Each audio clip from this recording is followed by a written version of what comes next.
The wind cut through the city like a living thing, carrying snowflakes that shimmered as they passed through the glow of holiday lights. It was the kind of night that made people slow their steps, if only to remember something they might otherwise forget. For Daniel Morrison, it was a night that reminded him why he kept going. December had settled firmly over downtown, wrapping the streets in cold and color all at once. Snow drifted lazily through the air, catching on strands of white lights strung across storefronts and lampposts, turning the ordinary blocks into something quietly magical. Daniel walked with his 3 daughters tucked in close, their small mittened hands slipped into the pockets of his heavy coat for warmth. He adjusted his pace to match theirs, mindful of the uneven sidewalk hidden beneath slush and ice, his body instinctively forming a barrier between them and the world rushing past. Lucy, 9 years old and already carrying herself with a seriousness beyond her age, wore a burgundy coat buttoned neatly to her chin.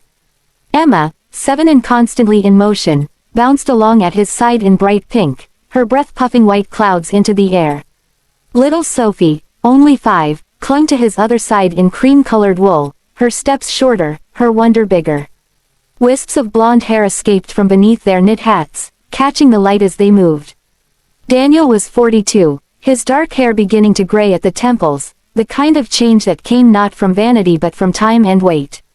There was a steadiness to him now, forged by years of responsibility carried alone. 3 years had passed since Rachel died, taken without warning by an aneurysm that left no room for goodbyes or preparation. Some days still felt impossible, like standing at the base of a mountain he hadn't chosen to climb. Other days, like this one, he took life moment by moment, finding strength in his daughter's laughter and purpose in their need for him. Together, they had assembled a life from the pieces left behind.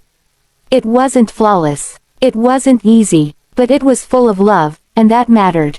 They were downtown for the holiday window displays, a tradition Rachel had begun when Lucy was just a baby, one Daniel refused to let disappear. Some rituals, he'd learned, were too important to fade simply because the person who started them was gone. The girls pressed their noses against each decorated window, pointing at miniature scenes and animated figures, inventing elaborate stories about the characters trapped behind glass. "Daddy, look at that one," Sophie called, tugging his hand toward the bookstore display where a tiny Victorian village glowed beneath soft lights. As they moved along the sidewalk, Daniel noticed other families doing the same thing. Parents and children, grandparents and grandchildren, all bundled against the cold, all chasing the same fleeting magic that seemed to surface only this time of year. The street buzzed with gentle movement, busy without being overwhelming, the kind of evening that made a city feel like a shared space rather than a collection of strangers. They were nearing Harrian's department store, famous for its elaborate holiday windows, when Daniel saw her.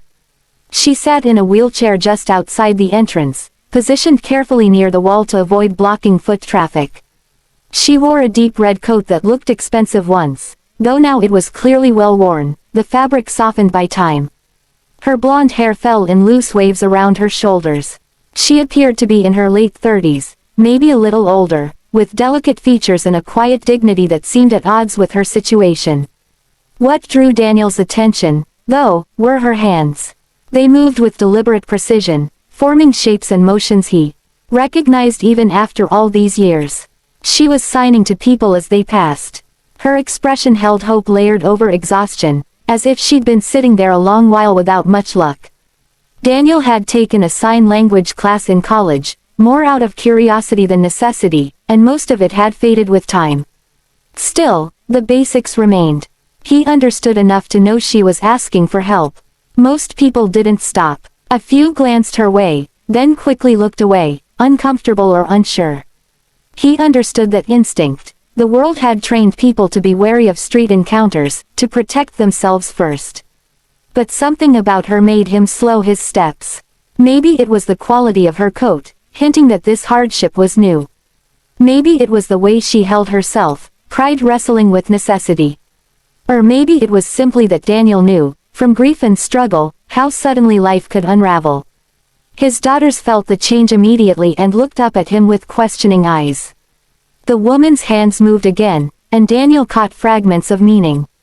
"Please, help." Lucy noticed her too. "Daddy, what's that lady doing with her hands?" she asked softly. She's using sign language, sweetheart, Daniel replied. It's how people who can't hear or speak communicate. Emma scooted closer. Why can't she hear? Some people are born that way, he said gently. Some lose their hearing from illness or accidents. It doesn't make them less than anyone else. They just experience the world differently. The woman realized they were watching. Her movements slowed, more intentional now, and she met Daniel's eyes.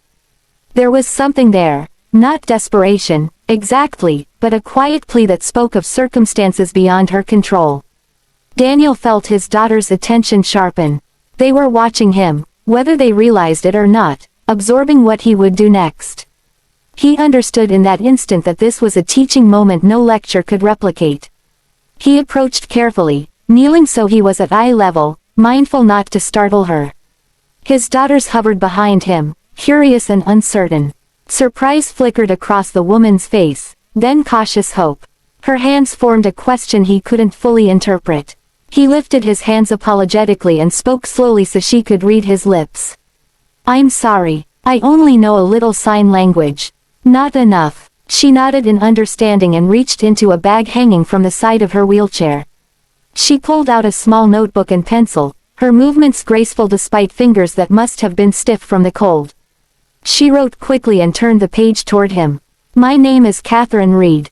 I lost my hearing and the use of my legs 6 months ago in a car accident. My insurance ran out. I'm trying to get money for medication and therapy. I'm not asking for much. Just whatever you can spare. God bless you for stopping. Daniel read slowly, aware of Lucy and Emma leaning over his shoulder, Sophie peeking around his arm. He looked back at Catherine and really saw her. Not just the chair or the sign or the situation, but the person beneath it. Someone who'd likely had a completely different life not long ago. Someone fighting to hold on to dignity while asking strangers for help. Someone who reminded him how quickly everything could change. Sophie's small voice broke the silence. Daddy, she's sad. Can we help her? Daniel reached for his wallet, already knowing money alone wasn't the answer. A few dollars might help today. Maybe tomorrow, but it wouldn't solve the deeper problem. Catherine didn't need charity, she needed to be seen. An idea took shape, impractical and inconvenient and impossible to ignore. He handed her a $20 bill, then took the notebook and wrote beneath her words. I'd like to help you properly. Would you have coffee with me and my daughters? Let's talk about what you really need. No strings attached. I promise we're safe. My daughters will vouch for me. He turned the notebook back and watched her face as she read. Surprise gave way to suspicion, then something fragile and tentative, hope tempered by hard experience. She glanced at the girls. Lucy smiled. Emma waved. Sophie stared openly, without judgment. Catherine signed a question. Daniel shook his head apologetically. I'm sorry, I don't understand. She wrote again. Why would you do this? You don't know me. Daniel took the pencil. Because 6 months ago you probably had a normal life. Because it could just as easily be me sitting there. Because my daughters are watching, and I want them to learn that we help people when we can. Because it's almost Christmas, and nobody should be alone on the street. He hesitated, then added, because my wife died 3 years ago, and I remember what it felt like when people helped us when we needed it most. Catherine's eyes filled with tears as she read. She nodded and wrote, coffee would be nice. Thank you. End of part 1a. Daniel guided Catherine's wheelchair carefully down the sidewalk, his hands firm but gentle on the grips as she showed him how to release the brake and navigate the uneven pavement. The girls walked alongside them, Lucy staying close to Sophie, Emma skipping ahead and then circling back, full of questions and excitement about this unexpected change in their evening. Catherine pointed them toward Murphy's Cafe just down the street. A familiar place for Daniel and the girls, its wide windows fogged from warmth inside, its yellow lights spilling out onto the snow-dusted sidewalk. Inside, the noise softened to a comfortable hum, cups clinking, low conversations, the hiss of steaming milk. Daniel held the door while Catherine maneuvered through, then helped guide her toward a large corner booth. He assisted her as she transferred carefully from her wheelchair to the bench seat, following her instructions, surprised at how natural it felt once he stopped overthinking it. The girls slid in across from her, Lucy instinctively taking the middle, Emma bouncing beside her, Sophie's boots dangling above the floor. Linda, the waitress who knew them by name, appeared with menus and a smile that didn't flicker even as she took in the unusual group. They ordered coffee for the adults, hot chocolate piled with whipped cream for the girls, and a plate of pastries to share. Catherine tried to object, but Daniel shook his head with a small grin and said slowly so she could read his lips, "Coffee needs something sweet." House rule. When the drinks arrived and the first rush of warmth settled in, Catherine took out her notebook again. "I don't know what to say except thank you. Most people won't even look at me. I've been out there for 3 hours today. You're the first person who stopped." Daniel felt that familiar ache in his chest, the one that came whenever he saw suffering that didn't need to exist. He wrote back, "Tell me what happened, if you're comfortable." Catherine hesitated, then began to write, pausing often, sipping her coffee, collecting herself. She explained she'd been a high school music teacher, choir and vocal performance, how she loved watching shy students find their voices. She'd been engaged, planning a summer wedding. Then came the accident, a drunk driver, a red light ignored. Her fiancé Peter was killed instantly. Catherine survived, but barely. Months in the hospital, surgeries, rehabilitation. When she woke fully, the silence was complete. The spinal damage meant she might never walk again. Insurance covered the beginning but not the long road afterward. Therapy, medication, rent, it all piled up. She lost her job not out of cruelty, but because she couldn't teach music without hearing it. Savings disappeared. Disability assistance crawled through bureaucracy. Asking strangers for help humiliated her, but she didn't know what else to do. Daniel read every word, anger simmering beneath his calm. This was someone who had done everything right and still lost everything. When she finished, he wrote, "I'm so sorry. For Peter. For all of it. It isn't fair." She smiled sadly and wrote back, "Life isn't fair. But this, being warm, sitting here, this is the first normal thing I've done in months." Lucy had been quiet, absorbing every word. She looked up and asked, "Miss Catherine, can you teach sign language?" Catherine blinked, surprised, then nodded. Lucy continued, "Because you could teach people. You can't hear music anymore, but you could help people talk to each other." Daniel felt pride swell in his chest. Emma leaned forward eagerly. "Our school doesn't have sign language, and there's a kid in 2nd grade who's deaf. Only one grown-up can talk to him." Daniel's mind started connecting dots. He wrote quickly, "Would you want to teach? Privately or at schools? I think people would want to learn." Catherine stared at the words, then wrote slowly, "I've been so focused on what I lost. I didn't think about what I could still do." "Do you really think so?" Daniel answered without hesitation, "Absolutely. And we'll be your first students." Over the next hour, ideas took shape between sips of coffee and melting whipped cream. Daniel offered to talk to the school, to help her set up lessons. Then he added something more immediate. "My firm needs someone to coordinate communication on a community center project. Administrative work, scheduling, notes. It doesn't require hearing. It comes with benefits. Would you be interested in interviewing?" Catherine's hands shook as she wrote, "Are you offering me a job?" "I'm offering you a chance to interview," Daniel wrote, "but yes." She covered her face, shoulders trembling. Daniel reached across the table and rested his hand on her arm, steady and reassuring. When she looked up, tears streaked her cheeks. "Thank you," she wrote. "I don't know why you're doing this." Daniel answered, "Because you're someone, not just anyone. And it's your turn to be helped." End of Part 1b. The interview took place 2 days later, the city still wrapped in winter, the sky low and gray as if holding its breath. Catherine arrived early, her coat neatly pressed, her hair carefully styled, every detail an act of quiet defiance against the chaos her life had become. Daniel had arranged accessible transportation so she wouldn't have to fight the snow and sidewalks alone. At the office, Martin Chen greeted her with a firm handshake and an assessing gaze that held neither pity nor curiosity, only professionalism. He spoke clearly, pausing so Catherine could read his lips, and when needed, Daniel helped translate through written notes. The questions were practical: organization, problem solving, communication under pressure. Catherine answered with precision and calm, her notebook filling with clean, confident handwriting. When Martin finally leaned back and asked, "When can you start?" Catherine's breath caught. She wrote, "Immediately, if you need me." "Monday, 9 o'clock, Martin replied. She nodded, her eyes bright with something she hadn't felt in a long time. Hope. The weeks that followed reshaped all of their lives in quiet but lasting ways. Catherine learned the rhythms of the office, adapting quickly, her attention to detail turning potential confusion into clarity. Emails replaced conversations, notes replaced phone calls, and slowly, sign language replaced awkward pauses. Daniel and several colleagues began learning, stumbling at first, laughing at their mistakes, determined nonetheless. Saturdays became lessons for the girls, Catherine teaching them from her small apartment, the space modest but warm, filled with light and purpose.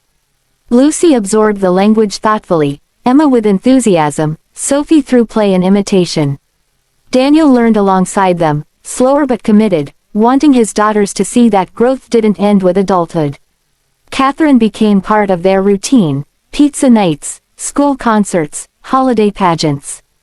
At work, Martin hinted at permanence beyond the temporary contract. At home, laughter returned in ways Daniel hadn't realized he'd been missing. One Saturday afternoon, after the girls ran off to play, Catherine signed slowly to Daniel, thanking him for seeing her, for helping her, for raising daughters who saw people, not problems.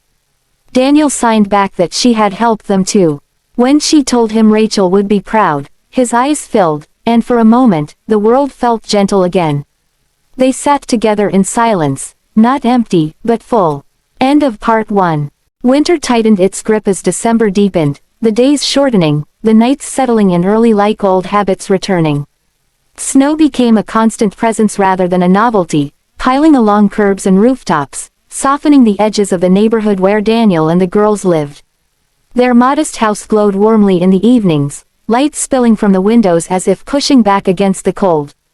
Inside, routines held steady.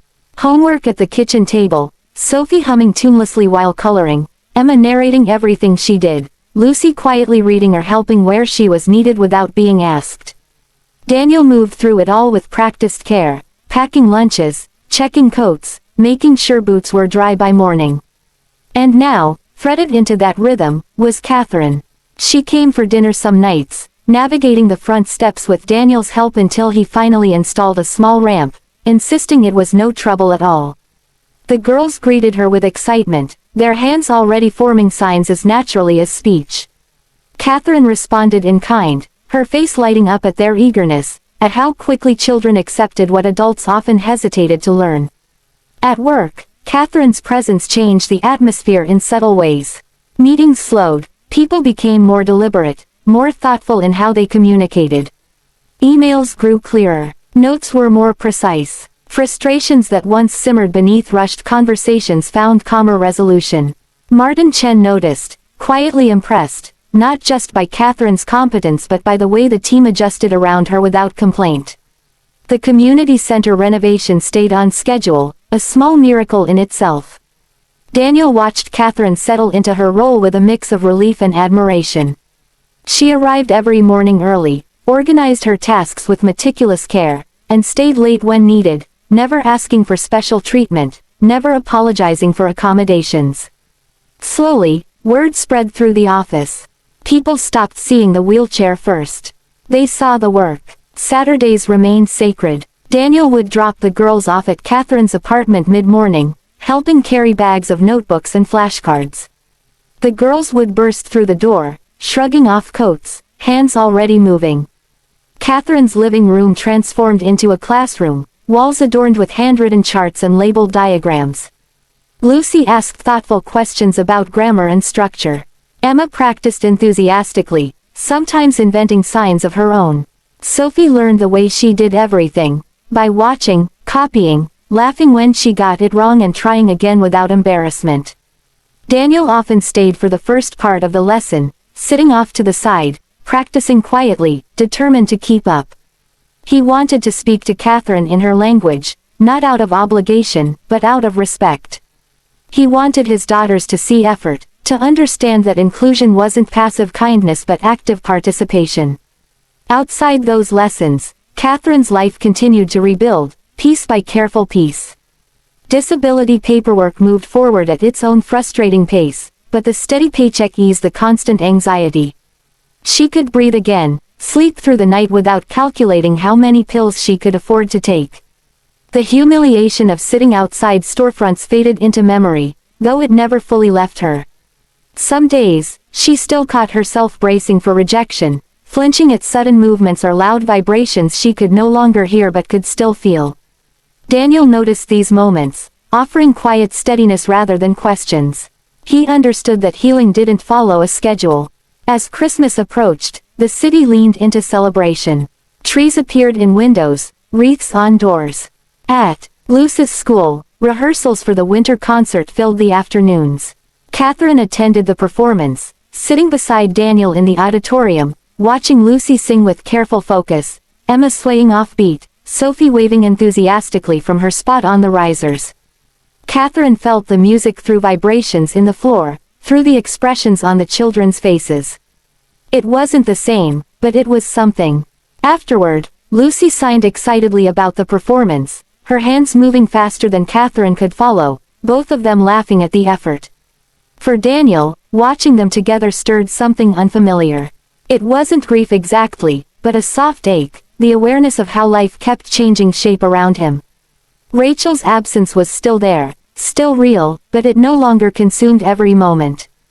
Instead, it sat alongside new connections, new responsibilities, new joys he hadn't anticipated.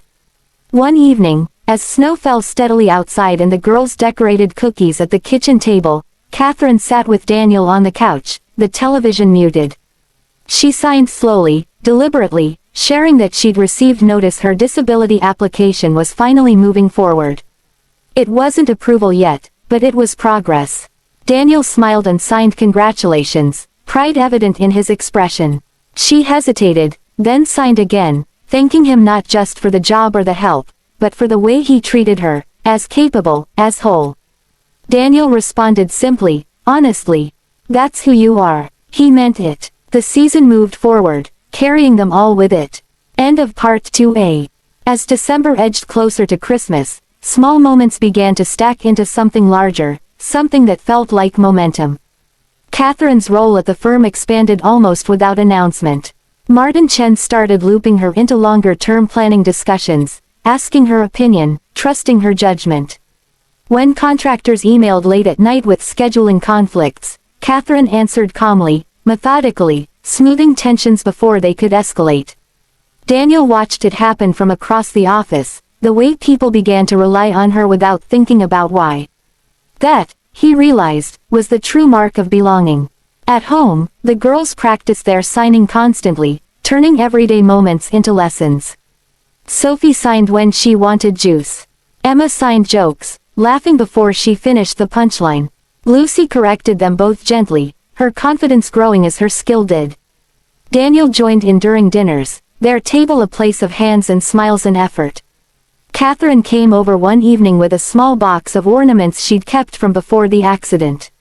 She handed them to the girls, signing as she explained each one. There was a music note, a tiny choir robe, a bell. She paused longer over a simple glass star. Peter had bought it, she signed. The girls listened quietly, Lucy reaching out to touch Catherine's hand without speaking. On Christmas Eve, snow fell thick and steady, blanketing the neighborhood in silence. Catherine joined them for dinner, bringing cookies she'd baked with careful patience. Afterward, they sat by the tree, lights glowing softly, and Daniel realized the house felt fuller than it had in years. Not louder, not busier, but warmer. Catherine signed her gratitude, haltingly emotional, and Daniel signed back that she was family now, if she wanted to be. She nodded, tears slipping free. Christmas morning arrived bright and cold. The girls tore through wrapping paper, laughter echoing down the hall. Catherine watched from the couch, signing questions, delight etched across her face. Later, as the girls played, Catherine and Daniel stood by the window, watching snow drift past. She signed that she never imagined her life would look like this. Again, peaceful, connected. Daniel answered honestly that neither had he. Sometimes, he signed, life gives back in ways you don't expect. The holidays passed, but the connection didn't fade. January brought routine and resolve. Catherine's disability benefits were approved at last, easing another weight. Martin formally offered her a permanent position. She accepted with a steady hand and a deep breath. The community center renovation finished on time, the opening filled with families and laughter. Catherine attended, watching children sign greetings she'd helped teach during outreach workshops Daniel had encouraged her to start. Standing there, she felt useful in a way that went beyond employment. She felt necessary. One evening, months later, as winter began to loosen its grip, Catherine sat with Daniel on the porch while the girls chased each other in the yard. She signed slowly, deliberately, telling him she'd been thinking a lot about that first night outside Harrian's. About how close she'd been to giving up. Daniel listened, his hands still. She signed that sometimes she wondered what would have happened if he'd walked past. Daniel signed back, just as slowly, that sometimes he wondered too. They sat in silence, not heavy, not awkward, just shared. The kind of quiet that comes from understanding. Catherine smiled and signed one last thought. Kindness changes trajectories. Daniel nodded. He knew it was true, not just for Catherine, but for all of them. End of Part 2b. Time moved forward the way it always did, quietly and without ceremony, carrying with it the changes no one noticed until they were already settled. Winter loosened its hold, the snowbanks shrinking, the air softening. Catherine's days filled with purpose. Mornings at the office blended into afternoons of coordination calls translated into emails, calendars, and notes. She moved through the building with confidence now, exchanging signed greetings with coworkers who had once been strangers. The novelty of her presence faded, replaced by something sturdier, respect. Martin Chen followed through on his promise, finalizing her permanent role, benefits secured, future steadied. Catherine signed the paperwork with a calm hand, feeling something close to relief settle into her bones. At home, Daniel watched his daughters grow in ways that surprised him. Luce's protectiveness matured into leadership, her empathy deepened by understanding. Emma's boundless energy found direction, her curiosity shaped by the idea that the world was bigger and more varied than she'd imagined. Sophie absorbed everything, her small hands moving fluently as she signed thoughts and feelings without hesitation. Sign language became as normal in their house as spoken words, woven into daily life without effort. Catherine continued teaching, expanding beyond the girls to neighbors, parents, even a few teachers at the school. The deaf student Emma had mentioned began to thrive, his isolation easing as more children learned how to speak to him with their hands. Catherine watched this ripple outward, seeing proof that her loss had not erased her ability to make a difference. One evening, as the sun dipped low and spring hinted at its return, Catherine sat with Daniel at the kitchen table while the girls finished homework. She signed slowly, thoughtfully, telling him she still had hard days. Days when silence felt heavy, when grief returned without warning. Daniel listened, nodding, signing back that grief didn't disappear, it learned to live alongside everything else. Catherine smiled softly, agreeing. She signed that meeting him and the girls hadn't fixed her life, but it had given her a direction when she'd lost one. Daniel responded simply, signing that they'd needed her too, even if they hadn't known it at first. Outside, the girls laughed, Sophie's voice rising above the others. Catherine watched them through the window, her expression peaceful. She signed one final thought, slowly, carefully, making sure he understood. Seeing me that night changed everything. Daniel met her gaze and signed back, so did stopping. They sat together in the fading light, the ordinary miracle of shared presence settling around them, both knowing that life, in all its unfairness and grace, had given them something neither had expected, but both would carry forward. End of Part 2. Spring arrived gently, without fanfare, as if careful not to disturb what had taken so long to rebuild. The last traces of snow vanished from the sidewalks, replaced by damp pavement and tentative green at the edges of lawns. Daniel noticed the change most in the mornings, When the air felt lighter as he walked the girls to school, their coats unzipped now, their steps quicker, their hands still moving in practiced signs as naturally as speech. Life had found a new rhythm, one he hadn't planned but had come to rely on. Catherine remained a constant presence, no longer an unexpected addition but a fixed point around which parts of their world now turned. At the office, her desk was no longer temporary. Photos of the girls sat beside her neatly stacked notebooks. People stopped by not to help her, but to ask for her input, her decisions. She answered with calm authority, her confidence earned through consistency. Daniel watched this evolution quietly, feeling something like gratitude layered with humility. He knew how easily things might have gone differently if he'd kept walking that night. As the months passed, Catherine's teaching expanded. What began as informal lessons grew into scheduled classes at the community center once the renovation was complete. Parents signed up, teachers attended, and children filled the room with clumsy, enthusiastic hands. Catherine stood at the front, wheelchair positioned confidently, her movements clear and expressive. She no longer thought about what she'd lost when she taught. She focused on what she was giving. Daniel attended often, sitting in the back, watching his daughters participate, watching Catherine come fully into herself again. At home, conversations deepened. Lucy asked thoughtful questions about fairness and responsibility. Emma wondered aloud why people ignored suffering. Sophie accepted everything as it was, her empathy instinctive and unfiltered. Daniel answered honestly when he could and admitted when he didn't know. He realized he was still learning how to parent in this new life, how to balance protection with openness, how to let the girls see both pain and possibility without being overwhelmed by either. One evening, after a long day, Catherine joined them for dinner. The windows were open, the smell of spring drifting in. The girls cleared the table without being asked, retreating to their rooms to work on a school project together. Catherine and Daniel remained at the table, the quiet comfortable. Catherine signed slowly, telling him she'd been invited to speak at a regional education conference about inclusive communication. She wasn't sure she was ready.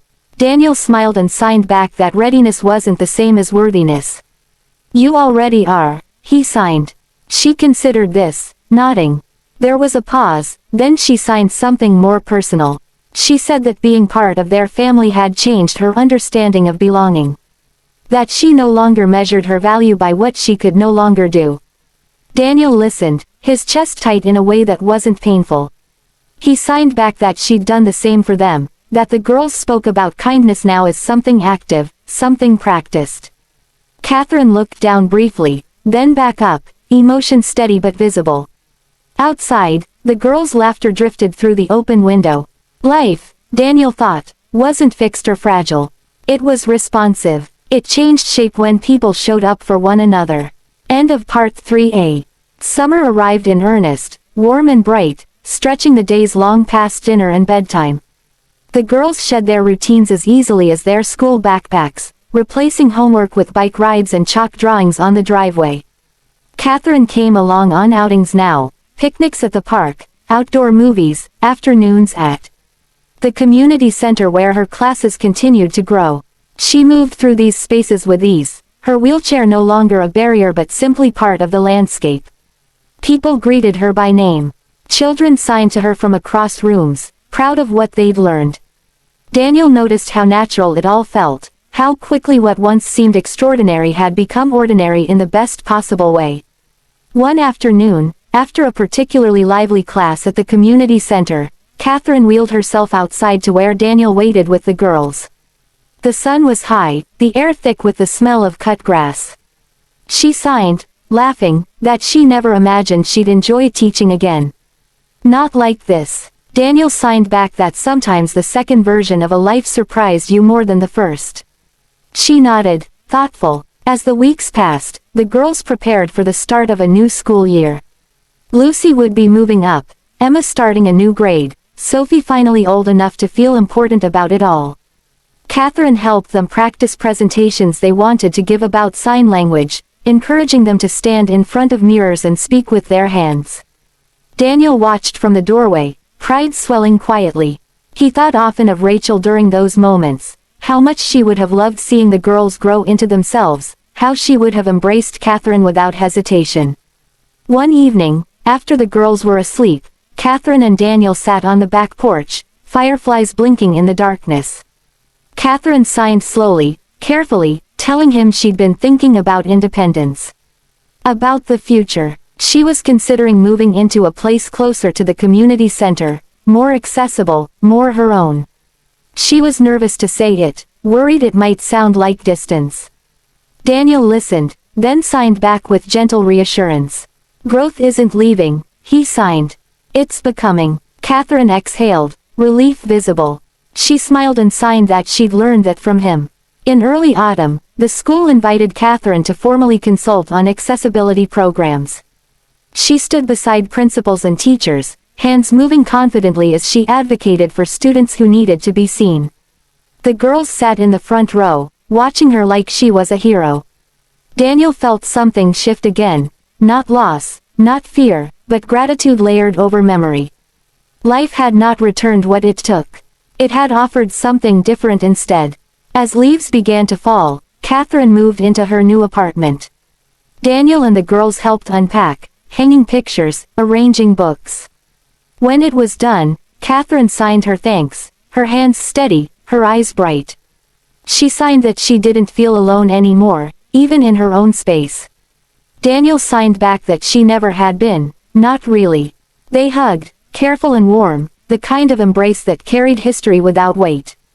The year turned quietly, the way meaningful things often did, without announcements or markers beyond the subtle accumulation of ordinary days. Winter returned, gentler this time, less biting, as though it too had learned restraint. On a December evening much like the one when everything had changed, Daniel found himself walking downtown again with his daughters pressed close at his sides. The holiday lights were back, glowing against the dark, snow drifting lazily through the air. Lucy was taller now, her stride confident. Emma talked non-stop, hands punctuating her words with practiced signs. Sophie skipped ahead, turning in small circles to catch snowflakes on her gloves. The tradition endured, reshaped but intact. As they approached Harrian's department store, Daniel slowed. Catherine waited near the entrance, her red coat replaced by a deep blue one this year, her posture relaxed, her expression open. She wasn't asking for help. She was greeting people, hands moving fluidly as she signed hello to passers-by who recognized her. Some stopped to sign back. Others smiled and waved. The space that once held desperation now held belonging. Catherine saw them and smiled broadly, signing to the girls, who rushed forward eagerly, their hands flying. Daniel watched them with a quiet fullness in his chest. Catherine signed to him that she'd been invited to help coordinate the holiday accessibility events downtown, that this spot had seemed like the right place to start. Daniel nodded, understanding without needing more explanation. They walked together for a while, looking at the windows, sharing observations, the cold no longer something to endure but something to exist within. At the bookstore window, Sophie tugged Catherine's sleeve and signed excitedly about the miniature village. Catherine knelt her chair slightly forward, playing along, her laughter silent but unmistakable. Later, at Murphy's Cafe, they took the same corner booth. Linda greeted them like old friends. Coffee was poured, hot chocolate delivered, pastries shared. Nothing about it felt extraordinary. And that, Daniel realized, was the miracle.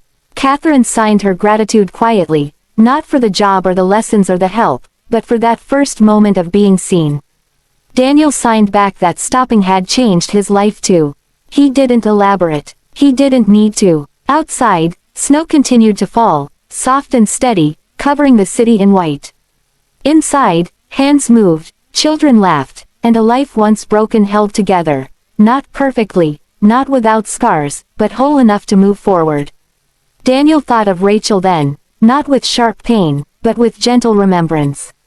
He imagined her watching, smiling, proud not because everything was right, but because love had found a way through. The world outside was cold, unfair, unpredictable. But here, in this small circle of warmth and connection, kindness had altered the course of lives. And that, Daniel knew, was enough. End of part 3.